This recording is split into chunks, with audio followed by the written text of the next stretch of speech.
8वीं सदी के मिडिल ईस्ट में एक नई ताकत उभर रही थी। एक ऐसी रियासत उभरी जो दुनिया की सबसे ताकतवर सल्तनत बन गई और खिलाफत के तख्त को संभाला, और बनी इस्लाम की खिलाफत, जो खिलाफत तकरीबन 5 सदियों तक कायम रही, जिसने इस्लामी फौज में एक इंकलाब लाया, जिन्होंने बड़े बड़े शहरों को बनवाया और उनका डेवलपमेंट किया। ना जाने कितने स्कॉलर्स को इस खिलाफत ने उभारा, ना जाने कितने इन्वेंशंस उन्होंने किए, और आज इस दौर को इस्लाम के सुनहरे दौर के तौर पे जाना जाता है, the golden period of Islam. ये दास्तान है खिलाफत अब्बासिया की।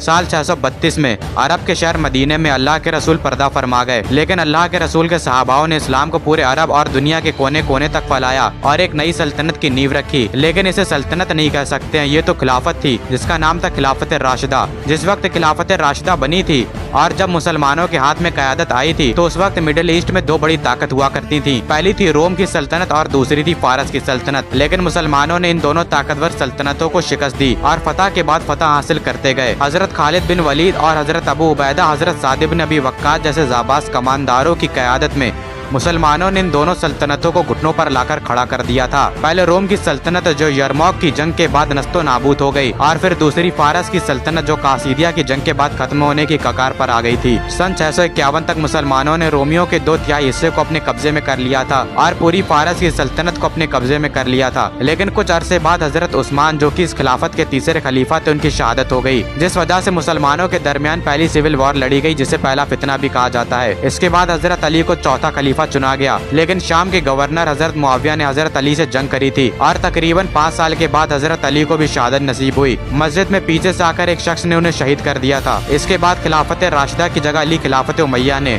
और इसके पहले खलीफा बने हजरत मुआविया, और ये खिलाफत दुनिया की सबसे बड़ी ताकतवर सल्तनतों में शुमार होती है। लेकिन इसमें भी कई सारी सिविल वॉर लड़ी गई, जिसमें सबसे मशहूर है करबला की जंग, जिसमें हजरत अली के बेटे हजरत हुसैन ने हजरत मुआविया के बेटे यजीद को खलीफा मानने से इनकार कर दिया था, और हजरत हुसैन का मुकाम उस वक्त आलम इस्लाम में बहुत ऊंचा था। इसके बाद सन 680 में हजरत हुसैन और उनके खानदान को करबला में शहीद किया गया। लेकिन कुछ और अरसे बाद खिलाफत उमैया आगे बढ़ने लगी। उसने स्पेन को फतह किया, हिंदुस्तान में सिंध को फतह किया। इस खिलाफत में अच्छे हुक्मरानों के साथ बुरे हुक्मरान भी हुए। गैर मुसलमानों को यहाँ पर धिमी कहा जाता था, जिनसे मुसलमानों के मुकाबले थोड़ा ज्यादा टैक्स लिया जाता था। इसमें यहूदी, ईसाई और जोरो एशियन शामिल थे, और यहाँ तक कि वो लोग जो इस्लाम कबूल करके मुसलमान बन चुके थे, उन्हें मवाली कहा जाता था। लेकिन कुछ अरसे बाद एक नई ताकत अरब में उभरने लगी, जो काले झंडे के नीचे इकट्ठा हुए, और उन्होंने उमवियों से जंग करी, और ये अब्बासी थे।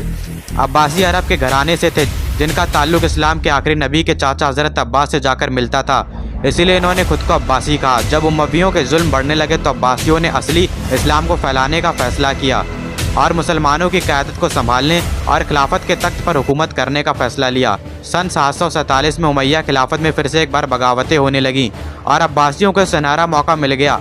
खुरासान के गवर्नर, जिसका नाम अबू मुस्लिम था, उन्होंने खुरासान में बगावत कर दी और उन्होंने वहाँ पर काले झंडे को हैशमाइट्स की अलामत के तौर पर बुलंद किया। हैशमाइट्स यानी कि हाशिम, वो ये दिखाना चाह रहे थे कि उनका ताल्लुक अल्लाह के रसूल के खानदान या उनके कबीले बनु हाशिम से है। और अबू मुस्लिम की क़यादत में कई लोग जुड़ गए और वो उमवियों के खिलाफ फतह पर फतह हासिल करते गए, और साल 749 में इन्होंने इराक के शहर कूफा को फतह कर लिया। अब इसके बाद अब्बासियों ने पूरी खिलाफत में हो रही बगावतों की क़यादत को संभाला, और इधर दूसरी तरफ उमैया खलीफा मरवान अपनी फौज को लेकर रवाना हुए, और जाब नदी के किनारे दोनों फौजों के बीच एक खूनरेज़ी जंग लड़ी गई, और अब्बासियों ने इस जंग को फतह किया, और यहाँ तक खलीफा मारवान को अपनी जान बचाकर यहाँ से भागना पड़ा, और वो मिस्र की तरफ गए, लेकिन वहाँ पर उन्हें कत्ल कर दिया गया। सिर्फ अब्दुल रहमानी ऐसे शख्स थे उमैयों के जो बचकर वहाँ से निकलने में कामयाब हुए, और उन्होंने स्पेन में जाकर पनाह ली और वहाँ पर एक मुस्लिम रियासत की क़यादत को संभाला, जिसका नाम एमिरेट्स ऑफ कार्डोबा था। और इसी वजह से तकरीबन 700 सालों से भी ज़्यादा सालों तक मुसलमानों ने स्पेन में अपनी हुकूमत को कायम रखा, और इसके बाद आखिरकार खिलाफत अब्बासिया कायम हो गई और अबू अल अब्बास अल सफ़ा इसके पहले खलीफा बने। इन्हीं की हुकूमत में चाइना की किंग डायनेस्टी अपने पैर फैला रही थी। उसका मुकाबला करने के लिए अल सफ़ा ने अपनी फौज के लश्कर को इसके मुकाबले रवाना किया, और जब दोनों फौजों के दरमियान जंग हुई तो इस जंग में अब्बासियों को फतह नसीब हुई, और इस जंग को आज जंग तलाश के नाम से जाना जाता है। अल सफ़ा की खिलाफत के बाद नए खलीफा बने अल मंसूर।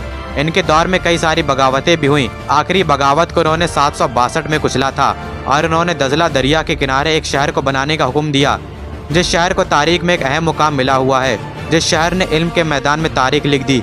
ये शहर था बगदाद, और जब सालों बाद खिलाफत को हारून अल राशिद ने संभाला तो ये खिलाफत ऊंचाइयों को छू रही थी और बगदाद इस खिलाफत का दिल था। हारून अल राशिद के बारे में बताया जाता है कि अब्बासी खिलाफत के सबसे महान खलीफा अल राशिद ही थे। इनके दौर में कई औरतों को ऊंचा मुकाम भी हासिल था। सबसे बड़ी बात यह है कि इस खिलाफत में वो सारे हिस्से भी शामिल थे जहाँ पर अरबी लोग नहीं रहते थे और जहाँ की जबान भी अरबी नहीं थी। साइंस और टेक्नोलॉजी के मैदान में इस खिलाफत ने एक अहम किरदार अदा किया और इसी वजह से इस दौर को इस्लाम के सुनहरे दौर के तौर पे जाना जाता है। बड़े बड़े स्कॉलर्स ने ज़मीन पर अपने झंडे गाड़े जिन्हें आज भी दुनिया याद रखती है। भले इनका नाम आज वेस्टर्न लैंग्वेज की वजह से बदल चुके हैं, लेकिन तारीख से इनका नाम मिटाना नामुमकिन है। एक अच्छी सोसाइटी बनाने के साथ ही साथ अब्बासियों ने एक नए शहर की भी तामीर करी, जिसके बारे में मैं आपको पहले ही बता चुका हूँ, और ये शहर था बगदाद। इस शहर को बनाने में लगभग 1 लाख मजदूर लगे थे और ना जाने कितने आर्किटेक्ट्स और कई तरह के बिल्डर्स भी इसमें शामिल थे। इसके साथ ही अब्बासियों की हुकूमत उस रूट पर भी चलती थी जिसे तारीख में एक अहम मुकाम हासिल था। रूट यानी कि रास्ता, तिजारत करने के लिए ये रास्ता सदियों से इस्तेमाल किया जाता था और तारीख से ही इस रास्ते का एक अहम मुकाम था। मैं बात कर रहा हूँ सिल्क रूट की, जो हिंदुस्तान और चीन को फारस, तुर्की, अफ्रीका और यूरोप के साथ जोड़ता था। खिलाफत राशिदा के वक्त से ही इस रास्ते का बहुत बड़ा हिस्सा मुसलमानों के कब्जे में आ चुका था। जब अब्बासियों ने बगदाद शहर को तामीर किया तो ये शहर एक तरह से सेंटर पॉइंट बन चुका था। पूरे ट्रेड में कोई भी सामान अगर हिंदुस्तान और चीन से यूरोप की तरफ जा रहा है तो उसे बगदाद से होते हुए गुजरना पड़ता था। इसी तिजारत के बलबूते पर खिलाफत अब्बासिया 9वीं सदी में अल मामून की हुकूमत में दुनिया की सबसे मालदार सल्तनत बन चुकी थी। जैसा कि मैं शुरुआत में ही बता चुका हूँ कि अब्बासी स्कॉलर्स के नाम वेस्टर्न कंट्रीज में बदल दिए गए हैं। जैसे कि इब्न सिना को अविसीना बुलाया जाता है, ऐसे ही अल किंदी और अल फराबी जैसे नाम भी तारीख में मशहूर हैं। अब्बासियों का mathematics, chemistry, physics, geography, philosophy, psychology जैसे तमाम सब्जेक्ट्स में एक अहम किरदार है, जिसमें से अल ख्वारिज़्म सबसे मशहूर मैथमेटिशियन है जिन्होंने अलजेब्रा की खोज करी थी, और आप जानते हैं कि मैथ में अलजेब्रा कितना अहमियत रखता है। ऐसे ही एक और नाम है इब्न अल हैशम, जिन्हें यूरोप में अल हज़न के नाम से जाना जाता है। इनका कंट्रीब्यूशन ऑप्टिक्स की फील्ड में देखने को मिलता है। इसके साथ ही मेडिसिन में भी अब्बासियों ने महारत हासिल कर रखी थी। बताया जाता है कि अपने उरूज में बगदाद में तकरीबन 800 डॉक्टर उस वक्त में मौजूद थे। अल किंदी, जो कि एक फिलोसफर थे, उन्होंने सबसे पहले बॉडी इलनेस और मेंटल इलनेस के बारे में बताया था। इसके साथ ही इस्लाम के सुनहरे दौर में कई एस्ट्रोनॉमर्स ने भी जन्म लिया, जिनमें से एक मशहूर नाम है अल बतानी का। अल मंसूर की हुकूमत में बगदाद में एक बेहद ही बड़ी लाइब्रेरी की तामीर की गई, जिसकी वजह से बगदाद को हाउस ऑफ विजडम भी कहा जाता था। वैसे तो बहुत कुछ है इस खिलाफत के बारे में बताने के लिए, लेकिन वीडियो लंबी हो जाएगी, इसलिए अपनी इस वीडियो को हम यहीं पर ख़त्म करते हैं। उम्मीद है कि ये वीडियो आपको पसंद आई हो। इसी तरह की और वीडियोस देखने के लिए हमारे चैनल को सब्सक्राइब कर लें। तब तक के लिए अल्लाह हाफिज़।